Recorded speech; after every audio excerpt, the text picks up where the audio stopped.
ওম শ্রী সাই। ভগবান আমাদের রথে করে 100তম জন্মদিন উপলক্ষে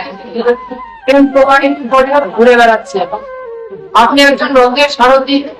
আপনি তো আমাদের পশ্চিমবঙ্গের সমস্ত জেলাতে ঘুরে বেড়াইছেন আর কি ঘুরে বেরিয়েছেন। তো আপনার অনুভূতি, এই যে এতগুলো জেলাতে ঘুরে বেরিয়েছেন, তো আপনার অনুভূতি কুমাইনি সম্পর্কে এবং বাবাকে কিভাবে চেনা, সেই সম্পর্কে যদি দুটো কথা আপনি বলতেন। তা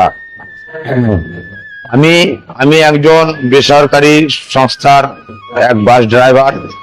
আমার মালিক এই সংস্থার সঙ্গে যুক্ত, সাই বাবা সংস্থার সঙ্গে যুক্ত। তা আমার মালিকের প্রায় অনেক বাস আছে। তা আমার মালিক যে ভগবান যে সত্য সাই বাবা আমার মালিকের দ্বারাই যে আমাকে এই পথে যে নিয়ে আসবে, আমি কখনো স্বপ্নে ভাবতে পারিনি। আমার ড্রাইভারি জীবন ধন্য হয়ে গেল।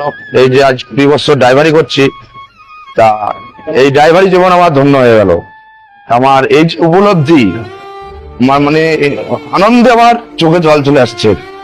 এই যে অনুভূতি, এই যে সংস্থার মধ্যে এত প্রেম, এত ভালোবাসা, আমি কখনো ভাবতে পারিনি। এই যে দাদা ভাইয়েরা যে আমাকে এতটা ভালোবেসেছে, আমি মানে কখনো ভাবতে পারিনি যে একজন ড্রাইভার যে সারথি হতে পারে। একমাত্র ভগবান শ্রীকৃষ্ণ অর্জুনের সারথি ছিলেন। আমি কখনো ভাবতে পারিনি যে আমি একটা ভগবানকে নিয়ে আমি এইভাবে সারা পশ্চিমবঙ্গ আমি ঘুরতে পারবো। আমার জীবন আমার ধন্য হয়ে গেল, আমার এই ড্রাইভারই জীবন ধন্য হয়ে গেল। ওম সাইরাম, ওম সাইরাম।